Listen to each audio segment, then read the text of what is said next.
هرات کې تېره شپه د یو لړ عملیاتو پر مهال یو 14 کلن ماشوم د اختطافګرو له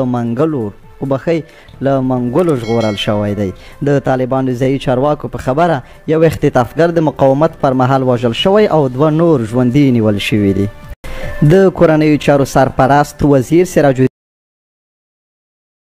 الدین د ملګرو ملتونو د سرمنشي له مرستیال ګیلیس میچوټ او په کابل کې د ملګرو ملتونو د دفتر له مشرې د بورلاین سره لیدلې دي.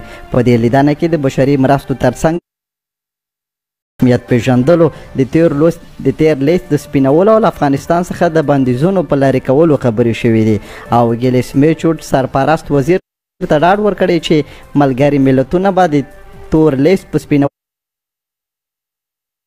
کې خپل مسؤلیت په ښه توګه ادا کړي او بشري مرستې به هم زیاتې کړي. مجاهد وایي غواړو له ټولې نړۍ سره مثبت ډیپلوماټیک مناسبات ولرو. د طالبانو فرهنګي کمیسیون مشر او ویان ذبیح الله مجاهد ویلي چې د موقت حکومت جوړېدو موخه له نړۍ سره د ډیپلوماسۍ له لارې د ښو اړیکو پالل دي. نوموړي له NHK تلویزیون سره په تازه مرکه کې ویلي چې